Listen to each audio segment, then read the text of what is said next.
그제 제가 소설책을 한 권 읽었는데요. 언젠가 우리가 같은 별을 바라본다면, 이런 소설이었습니다.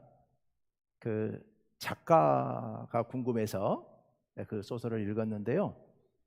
그날 아침 제가 이제 아침 먹을 때 늘 즐겨 듣는 라디오 프로그램에 소개가 됐어요. 그 작가가 나와가지고 소개를 했는데 작가가 그 탤런트 차인표 씨였어요. 차인표 씨가 소설을 쓰고 있더라고요.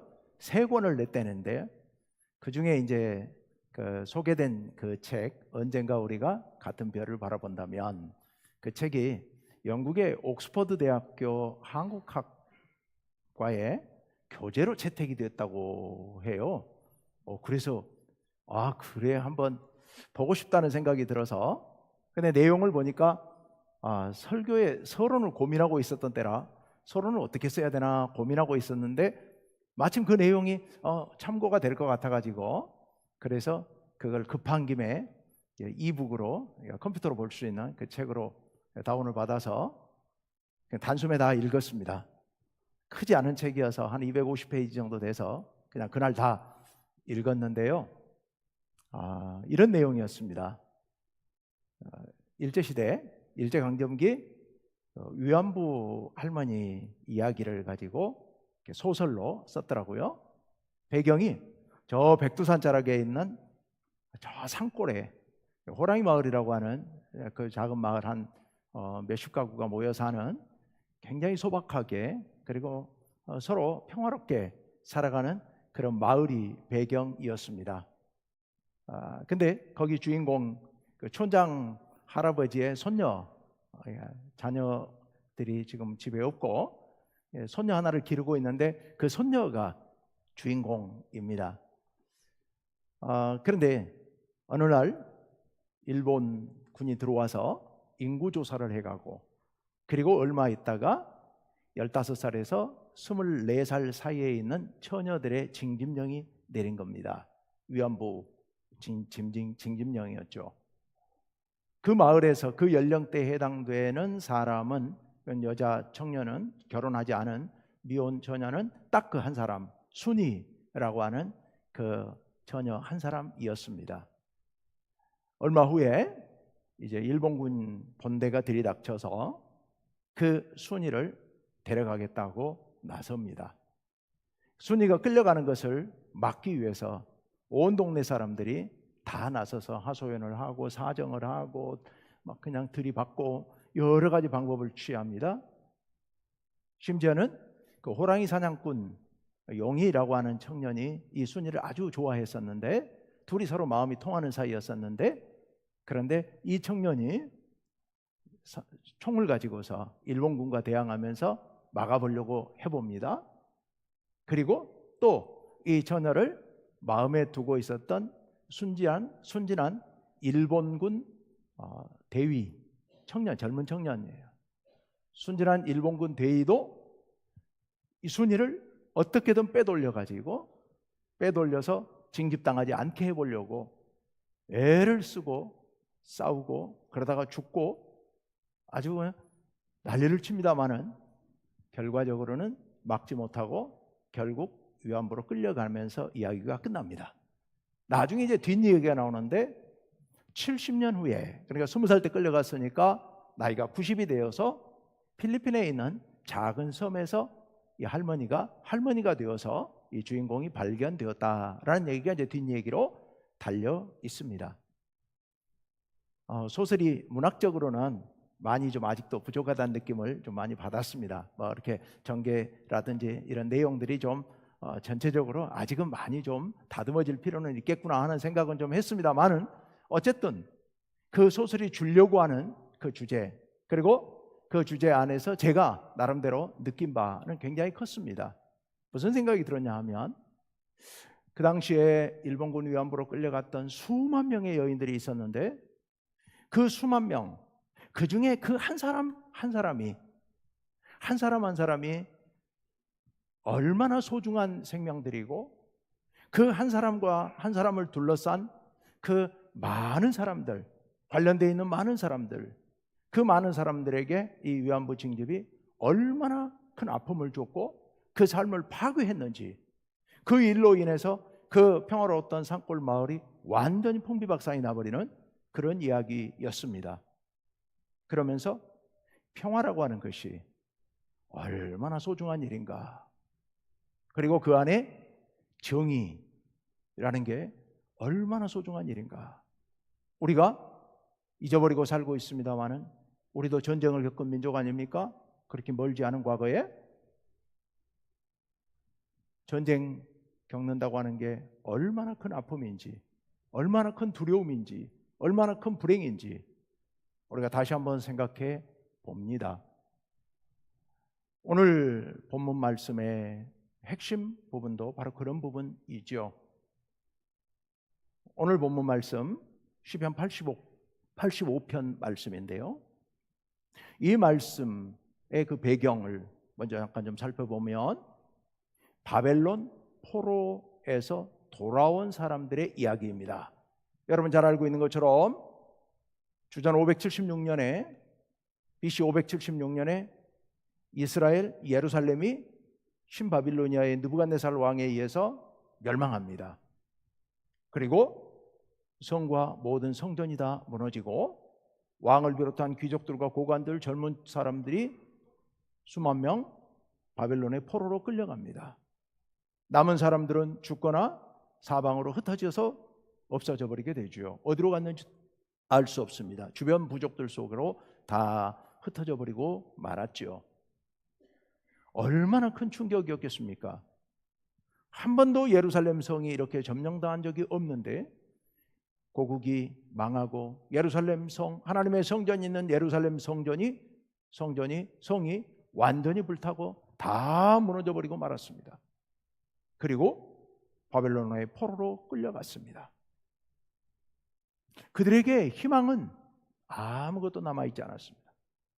바벨론의 포로로 끌려가서 저 유프라테스 강 하류에 운하를 건설하는 공사장에 끌려가서 그곳에서 강제 노역에 시달리고 있었던 그 유대인들, 그런데 그들을 향해서 하나님께서 이미 예레미야 선지자를 통하여서 여러 번 희망의 예언을 했었죠. 너희가 70년을 거기서 고생하면 하나님께서 너희를 다시 회복시켜 주실 것이다. 다시 돌아오게 하실 것이다. 다시 한번 위대한 민족으로 재건하게 하실 것이다 라는 말씀을 선지자들을 통하여서 여러 번 반복적으로 들려주셨습니다. 여러분, 그렇지만 그들이 그 바벨론의 포로로 끌려가 있는 그 상황 가운데서 이 예언을 현실적인 희망으로 받아들이기에는 너무도 거리가 멀었죠. 바벨론이라고 하는 대제국, 당시 세계를 호령하고 있던 이 대제국 속에서 거기 포로로 끌려가 있는 불과 몇만 명에 불과한 그 사람들, 아무 힘도 없는 사람들, 튼튼한 예루살렘, 요새와 같은 예루살렘 성이 있었고 예루살렘 성전이 있는 그 안에서도 바벨론에게 허망하게 무너져 버린 그들이 이제 다 망하고 포로로 끌려가서 그곳에서 강제노역에 시달리고 있는 이 한 줌밖에 되지 않는 몇만 명의 무리가 무슨 수로 바벨론을 이기고 거기서 해방돼서 고국으로 돌아와서 이스라엘을 재건하고, 이건 말도 안 되는 얘기를 하고 있는 거죠. 허망한 꿈인 거죠. 허망한 꿈. 그렇기 때문에 그들은 사실은 희망을 잃어버린 상태에 살고 있었습니다. 하지만 그럼에도 불구하고 그 가운데 몇 명은 소망을 갖고 있었죠. 꿈을 갖고 있었죠. 하나님의 약속이니까, 현실적으로 전혀 가망 없는 꿈이지만 하나님의 약속이니까 그래도 우리가 하나님을 믿고 기다려봐야 되지 않겠느냐. 그러던 중에 정말 기적 중에 기적이 일어나게 되죠. 그 바벨론이 하루아침에 멸망해버린 겁니다. 메디아와 페르시아 연합군에 의해서 고레스랑 왕이 바벨론을 와서 바벨론과 전쟁을 하는데, 바벨론이 너무도 어이없게도 불과 며칠 만에 그 엄청난 바벨론이 무너져버리고 말았습니다. 완전히 멸망했습니다. 흔적도 없이 사라졌어요. 그리고 더 기적적인, 더 놀라운 것은 고레스가 편 정책이에요. 고레스가 편 정책은, 지금까지 바벨론은 모든 나라 민족들 지도자들을 다 바벨론으로 끌어다 모아놓고 여기서 통치를 하는 겁니다. 통제를 하는 겁니다. 반란 일으키지 못하도록. 그런데 고레스는 정반대로 각 민족들이 다 고국으로 돌아가라.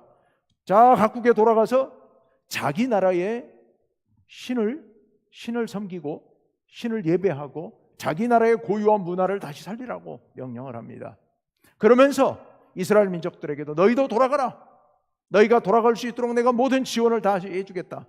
그 당시 약탈해왔던 예루살렘 성전에서 예배하던 모든 귀한 금, 은 그릇들 다 너희가 줄 테니까 가지고 가라. 가서 성전을 재건하고 그곳에서 예배를 드려라. 단 딱 한 가지 요구사항이 있어요. 예배를 드리되 그곳에서 예배 드릴 때 우리 페르시아와 느부갓네살 나를 위해서, 아니 고레스 나를 위해서 기도해 달라. 우리 페르시아의 번영을 위하여, 평안을 위하여, 그리고 나의 건강을 위하여 너희들이 가서 너희 각자 신들에게 기도해 달라는 겁니다. 그 결국 그 명령으로 인해서 BC 538년에, 주전 538년에 바벨론의 포로로 끌려가 있던 사람들이 1차 돌아오게 됩니다. 나중에 한 7, 80년 후에 다시 2차 또 3차 돌아오게 됩니다. 그들이 포로로 끌려갔던 그곳에서 지원을 받으면서 예루살렘까지 안전하게 돌아오게 되죠. 그리고 한 20년 지나서 516년에 예루살렘 성전을 비록 초라하지만 다시 재건하게 됩니다. 그리고 얼마 후에 예루살렘 성벽을 다시 재건하게 됩니다. 이들이 하나님께 받은 은혜가 너무도 크고 놀라운 것이죠. 그래서 그들이 이렇게 노래를 합니다. 오늘 시편 85편 1절에서 3절 말씀이에요. 1절에서 3절 말씀 띄워주세요. 예, 우리 같이 한번 쭉 읽어봅시다. 다 같이 시작. 여호와여, 주께서 주의 땅에 은혜를 베푸사 야곱의 포로된 자들이 돌아오게 하셨으며 주의 백성의 죄악을 사하시고 그들의 모든 죄를 덮으셨나이다. 주의 모든 분노를 거두시며 주의 진노를 돌이키셨나이다. 아멘. 네. 하나님께서 우리 주의 백성들에게 은혜를 베풀어 주셔서 우리를 돌아오게 하셨다고 말씀하고 있습니다. 그런데 그렇게 돌아오게 된 게 우리 덕이 아니에요. 우리가 뭘 잘해서가 아니에요. 우리는 죄악이 끝없이 남아있지만 하나님께서 우리를 용서하시고 우리에게 향하신 진노를 거두셨다고 얘기하고 있습니다. 2절과 3절에 특히 그렇게 말씀하고 있죠. 하나님께서 진노를, 우리를 향한 진노를 거두시고 우리에게 은혜를 베풀어 주셔서 우리를 용서하시고 우리를 이곳으로 다시 돌아오게 하셨다고 그 은혜를 찬양하고 감사하면서 노래하고 있습니다. 이 시편 85편 1절에서 3절이에요. 그런데요, 이 시가 4절부터 7절에 넘어가면 분위기가 갑자기 바뀝니다. 방금 분명히 하나님께서 우리를 향한 진노, 우리를 향한 분노를 거두셨다, 용서하셨다라고 얘기했거든요. 그런데 4절부터 7절까지 넉 절에는 전혀 다른 이야기예요. 자, 4절과 5절을 같이 볼까요? 4절 볼까요? 예, 4절 5절 다 같이 읽습니다. 시작. 우리 구원의 하나님이여 우리를 돌이키시고 우리에게 향하신 주의 분노를 거두소서. 주께서 우리에게 영원히 노하시며 대대에 진노하시겠나이까?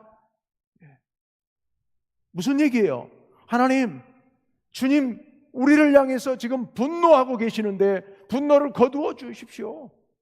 언제까지 우리를 향해 노하시겠습니까? 우리에게 대대로 진노하시겠습니까? 제발 우리를 용서해 주시고 우리를 다시 한번 회복시켜 주옵소서. 아니, 방금 1, 2, 3절에 하나님께서 진노를 다 거두어 주시고 우리를 용서하시고 우리를 돌아오게 하셨고 우리에게 큰 은혜를 베풀어 주셔서 감사합니다, 우리가 정말 이렇게 행복하게 살 수 있어 너무 좋습니다 하고 감사해 놓고는 4절부터 다시 8절, 지금 4절 5절만 봤습니다만 4절부터 7절까지 넉 절에서는 하나님께서 여전히 우리를 향해 분노하고 계시니 주님 우리가 어떻게 할 바가 없습니다, 할 바를 모르겠습니다, 하나님 우리를 용서해 주옵소서, 우리를 향한 진노를 지금 좀 거두어 주옵소서 하고 울부짖고 있는 겁니다. 아니, 왜요? 그들이 돌아오긴 돌아왔는데요, 하나님의 놀라운 은혜를 받고 용서함 받고 그 험한 바벨론 포로지에서 기적적으로 예루살렘으로 돌아오긴 왔는데요, 그리고 와서 성전을 짓고 또 예루살렘 성을 복원하고 집을 짓고 살만하게 됐는데요. 그런데요, 그들이 부닥친 현실은 여전히 너무도 고달픈 겁니다. 견딜 수 없이 힘든 겁니다. 왜요? 예루살렘이라는 곳이 워낙에 척박한 저 산꼭대기, 높은 산꼭대기에 있는 성입니다. 그리고 주변에 농사지을 땅들이 좀 떨어져서 있는데 예루살렘 성이 해발 800m 높이에 있으니까 저 모압산 꼭대기만큼 높다니까요. 근데 쭉 내려오면 밑에가 농사지을 땅이 있어요. 근데 거기는 이미 바벨론의 포로로 끌려가 있는 60, 70년 동안 이방인들이 들어와서 다 차지해버렸습니다. 농사지을 땅이 없는 거예요. 그런데다가 그 척박한 곳에 연이어 기근이 들이닥치는 겁니다. 가뭄이 들어서 몇 년 동안 비가 오지 않아서 아무 농사를 지을 수가 없는 겁니다. 먹고 살 게 없어요. 전부 굶어 죽게 된 겁니다. 뿐만 아니라 정치적으로는 주변에 있는 부족들이 끊임없이 이들을 침략하고 괴롭힙니다. 어떻게 어렵게 농사 지어 놓으면 그걸 다 약탈해 갑니다. 그리고 끊임없이 방해하고 끊임없이 위협하고 겁을 주는 이런 상황입니다. 두려움 속에서 살 수가 없는 이런 상황이 닥친 겁니다. 평화롭지가 않은 거예요. 뿐만이 아닙니다. 내부적으로 어떻느냐? 내부적으로도 심각한 문제들이 계속해서 생기고 있는 겁니다. 어렵고 힘드니까요. 근데 어렵고 힘든 게 다 같이 힘든 게 아니거든요. 그래도 그 중에 조금 부자가 있고 좀 가난한 사람들이 있는 거예요. 그러니까 가난해서 먹고 살 게 없는 사람들이 부잣집에 가서 식량을 빌려갑니다. 그럼 부자들이 식량을 주긴 주는데 고리로 빌려주는 거예요. 이 가난하고 계속해서 흉년이 닥치는 상황에서 그렇게 당장 먹고 살 게 급하니까 빌려오긴 했지만, 빌려서 먹고 살긴 했지만 갚을 길이 없는 거예요. 그 이듬해도 못 갚으니까 그 다음에 어떻게 해요? 그 부자들이 이 가난한 빌려간 사람들을 데려다가 너희 몸을 팔아라. 종으로 팔아넘겨버리는 거예요. 어린 자녀들, 젊은 자녀들을 데려다가 남의 집에 종으로 팔아넘겨버리는 거예요. 빚을 못 갚았으니까. 그걸 당하는 겁니다. 부자들은 그 힘을 이용해서, 부를 이용해서 연약한 백성들을, 동족들을 끊임없이 착취하고 괴롭히고 그들을 못 살게 하는 겁니다. 왜요? 자기들이 그걸 이용해서 더 많은 부를 축적하고 더 편하게 살기 위해서 자기들의 이익만을 생각하면서 이렇게 괴롭히는 겁니다. 도저히 살 수가 없는 거죠. 차라리 바벨론 포로 때가 나았네. 거기는 식량은 부족하지 않았으니까 늘 강제노역에 시달리고 멸시와 천대를 당했지만 그래도 이렇게 불안하거나 이렇게 전쟁의 위협에 시달리거나 이렇게 불공정한 사회 속에서 고통당하지는 않았는데 이렇게 굶어 죽고 먹고 살 게 없어서 자식을 팔아야 되는 이런 사태까지는 가지 않았는데 도대체 우리가 뭐 하려고 여기까지 돌아왔나? 하나님께서 우리를 구원하시고 우리나라를 회복시켜 주셨다는 게 도대체 무슨 의미가 있나? 현실적인 고통 속에서, 어려움 속에서 이들이 울부짖으면서 지금 하나님께 기도하고 있는 겁니다.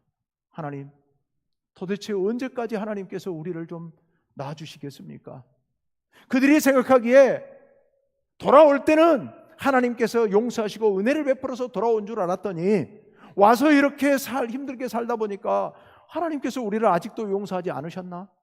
우리 조상들의 그 죄를 용서하지 않으시고 여전히 우리를 이렇게 힘들게 하시나? 이런 생각 속에서 하나님, 어떻게 하시려고, 우리를 언제까지 괴롭히시려고 이렇게까지 우리를 힘들게 하십니까? 우리를 용서해 주십시오. 우리를 향한 주님의 분노를 거둬 주십시오 라고 하나님께 울부짖으면서 기도하고 있습니다. 여러분, 우리 인생이 그렇죠. 우리 인생이 그렇습니다. 특히 우리 믿는 사람들의 인생이 그렇습니다. 우리가 예수 믿고 우리 하나님께로부터 우리 죄가 용서함 받고 우리가 구원받고 하나님의 자녀가 되고 하나님의 백성이 되었으니 모든 게 잘 되면 얼마나 좋겠습니까?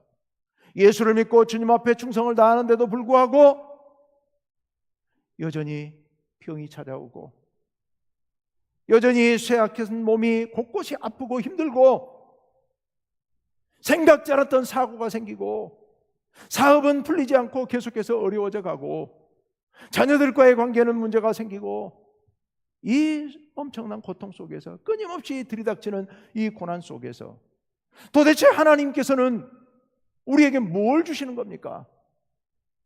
우리가 하나님의 자녀가 됐다는 게 무슨 의미가 있습니까? 인생은 여전히 이렇게 고달픈데, 이렇게 힘든데, 여러분 지금도 곳곳에 전쟁이 끊임없이 일어나고 있지 않습니까? 저 우크라이나 전쟁이 일어난 지가 2년이 넘었습니다. 그 사람들의 삶이 정말 사는 게 아니죠. 미얀마에 내전이 벌어진 지가, 지금 과거 오래전부터 내전이 기미가 있었지만 본격적인 내전이 일어난 지가 3년이 넘었습니다. 3년이 넘었어요. 예멘이 지금 세 나라로 쪼개져 가지고 내부에서 내전이 벌어져서 끊임없이 전쟁이 일어나고 있는데, 그 전쟁이 일어난 지가 10년이 넘었습니다. 그들의 삶이 어찌 됐겠습니까? 사는 게 아니죠. 사는 게 아니야. 우리도 여러분 그 엄청난 전쟁을 치렀지만 1, 2차 세계대전이 일어난 뒤에 전 세계가 이제는 다시는 전쟁하지 말자고 다짐했지만 5년도 못 가서 우리 땅에서 그 엄청난 전쟁이 일어났었고, 그 전쟁을 3년 이상 치르는 동안에 우리가 정말 온 국토가 초토화가 되었습니다. 그런데도 불구하고 그게 얼마나 됐다고 또다시 전쟁을 하겠다고 저렇게 서로 으르렁거리고 서로 대립하고 경쟁하고 불안해서 살 수가 없는 세상이죠. 도대체 우리가 어떻게 살아야 되는 겁니까? 무엇을 위해 살아야 되는 겁니까? 하나님께서는 살아 계시는 겁니까? 하나님께서 살아 계시다면 왜 우리에게 이런 고통을 주시는 겁니까? 이스라엘 백성들의 부르짖음이 이 시인의 시 속에 고스란히 담겨 있습니다. 고통 속에서 울부짖고 있는 그들. 그런데요, 오늘 시의 8절 이하에 가면 이 시인이 하나님께서 들려주신 음성을 새롭게 그들에게 선포합니다. 그 선포하는 말씀을 길어서 다 보지는 않겠습니다. 몇 구절만 떼서 봅시다. 먼저 9절 말씀을 한번 띄워주세요. 9절 말씀 다 같이 읽습니다. 시작. 진실로 그의 구원이 그를 경외하는 자에게 가까우니 영광이 우리 땅에 머무르리이다. 아멘. 여기서 그는 하나님이에요. 진실로 하나님의 구원이 그를 경외하는 사람들, 하나님을 높이는 모든 사람들에게 가까웠다는 겁니다. 가까웠어요. 그런데요, 그 구원이 어떤 구원이냐? 10절에 놀라운 말씀을 하십니다. 10절 말씀 다 같이 읽습니다. 시작. 인애와 진리가 같이 만나고 의와 화평이 서로 입맞추었으며. 네. 놀라운 말씀이에요. 여러분, 여기 인애라고 하는 것은 하나님의 사랑을 말합니다. 헤세드라고, 히브리어로 헤세드인데요, 하나님의 끝없는 사랑, 긍휼히 여기심, 하나님의 자비하심, 모든 연약한 백성들을 불쌍히 여기고 그들을 사랑하시는 하나님의 사랑, 이게 인애예요. 헤세드. 그다음 진리는 여기서는 진리로 번역해 놨습니다만은 에메트라고 하는 건데요, 여기 에메트는 신실하심, 진실하심. 여기 신실하다는 말은 믿음직스러워서 절대 변하지 않는다는 뜻입니다. 한번 약속하는 것은 영원히 변치 않고 지키시는 분, 절대로 마음이 변하지 않으시는 분이에요. 자, 그런데 이 둘이, 계속해서 그 대목을 좀 띄워주시겠어요? 이 둘이 같이 만났다고 그랬는데요, 이 둘이 같이 만났다는 게 무슨 얘기입니까? 하나님께서 우리를 향해서 자비를 베푸시는데 그 자비가, 하나님의 베풀어주시는 자비가 잠시 있다가 없어지는 것이 아니라 진리와 같이, 하나님의 진리와 같이 영원토록 변함없이 계속된다는 그런 의미입니다. 하나님께서 우리를 향해 인애를 베푸시는데, 그 헤세드 사랑을 베풀어 주시는데 그 사랑은 영원토록 계속될 것이다. 그런 말씀이 바로 인애와 진리가 같이 만났다는 말씀입니다. 그리고 둘째 줄에 의와 화평이 서로 입맞추었으며, 여기 의는 공의예요. 체덱라고 하는 건데요, 공의예요. 공의. 하나님의 공의, 좀 이따 설명하고, 그 화평은 우리가 예배 드릴 때 함께 인사했던 샬롬이에요. 샬롬. 네. 화평, 샬롬. 여러분, 이 화평이라고 하는 것은 뭘 의미하느냐? 직접적으로는 전쟁이 없는 상태를 얘기합니다. 전쟁이 없는 평화.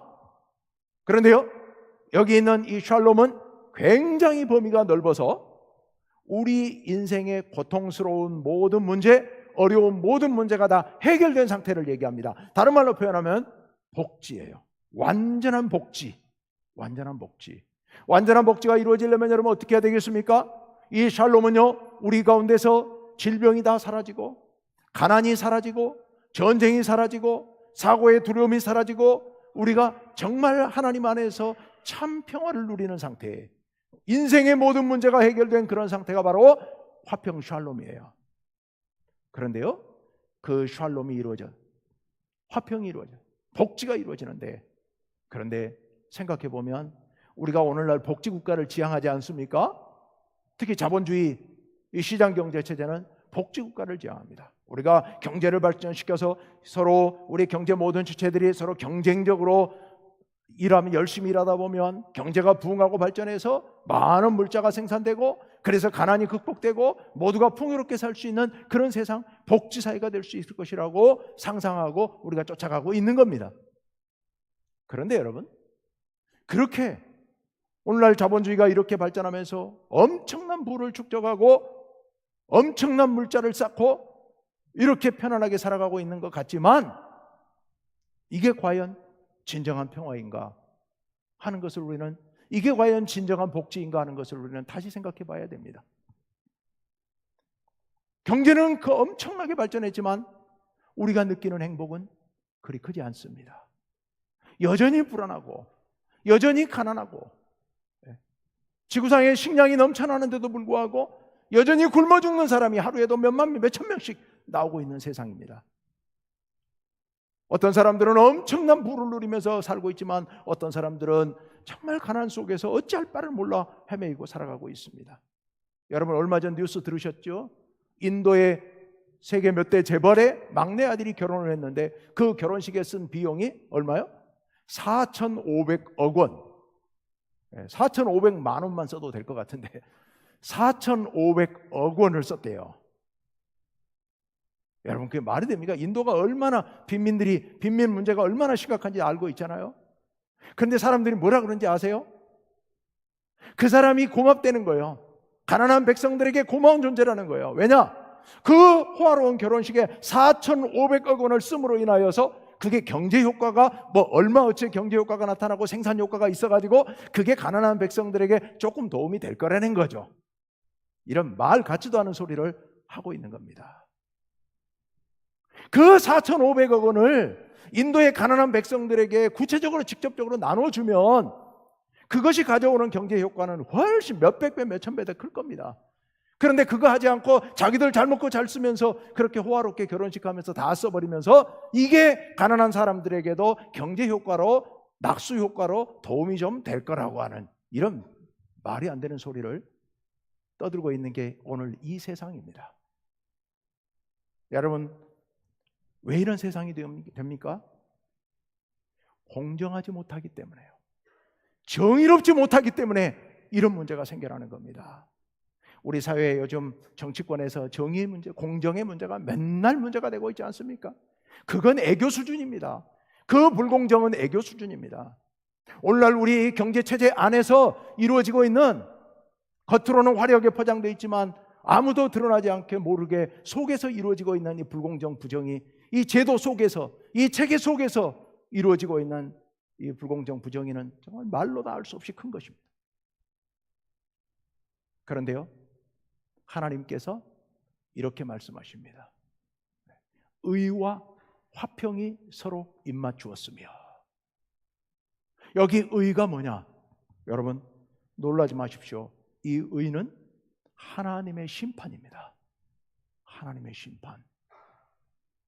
하나님이 왜 심판을 하시는데 그게 의입니까? 하나님께서 의롭게 심판하시는 겁니다. 아니, 하나님이 심판하시면 우리 다 죽는 거잖아요. 아니요. 하나님의 심판이 사라지게 되면, 심판하시는 하나님의 공의가 사라져버리게 되면 이 세상 사람들이 다 두려움을 상실해버리죠. 심판의 두려움을 잊어버리고 자기들 마음대로 마음껏 악을 범하면서 불의를 행하면서 부정의를 행하면서 살게 되고 말 것입니다. 그렇게 되면 힘있고 강한 사람들, 부자 몇 사람들만 잘 살고 편하게 살고 행복하게 사는 거고, 대다수의 약한 사람들은 그 불의로 인하여서 엄청난 고난을 당하게 되지요. 하나님께서 그런 악을 제거하시기 위해서 하나님께서 심판하십니다. 하나님의 심판이 있음으로 말미암아 이 땅의 불의가 사라지고 하나님의 의가 이루어지게 되는 겁니다. 하나님의 정의와 심판은 가난하고 연약한 백성들을 위한 심판입니다. 그것으로 인하여 연약한 사람들이 그래도 숨을 쉬면서 살 수 있는 겁니다. 이렇게 하나님의 평화와 하나님의 의가 입맞추며, 앞에 절에서 아까 뭐라고 그랬죠? 인애와 하나님의 인애와 진리가 같이 만나고, 그리고 의와 화평이 서로 입맞추었으며, 와, 여러분, 이런 세상이 된다면 얼마나 좋겠습니까? 근데 문제는 이게 현실은 아니잖아요. 우리의 현실은 정반대잖아요. 이게 지금 무슨 얘기예요? 여러분, 이게 우리가 꿈꾸는 하나님의 나라입니다. 우리가 꿈꾸는 하나님의 나라는 바로 이런 나라입니다. 어떤 나라요? 하나님의 인애가 있고, 그리고 하나님의 진리가 영원토록 있고, 그리고 의와 화평이 함께 있는 그런 아름다운 나라, 그 나라가 하나님의 나라인 줄로 믿습니다. 네, 그러면 제가 늘 얘기하듯이 그 하나님의 나라 우리 가고 싶죠. 가고 싶은데 그럼 이 현실은 어떻게 하냐고요? 이 현실은 오늘 우리의 이 삶의 고통 문제는 어떻게 해결해야 되는 겁니까? 11절 말씀 보십시오. 11절에 놀라운 말씀이 있습니다. 다 같이 읽습니다. 시작. 진리는 땅에서 솟아나고 의는 하늘에서 굽어보도다. 여러분, 시적으로 표현해놔서 너무 추상적으로 써놨습니다만은 이게 놀라운 말씀이에요. 아까 진리, 에메트라고 하는 거, 이거 하나님의 진리예요. 하나님의 변함없으심, 하나님의 약속이 영원히 변치 않고 계속되는 그것이 바로 진리라고 말씀을 드렸습니다.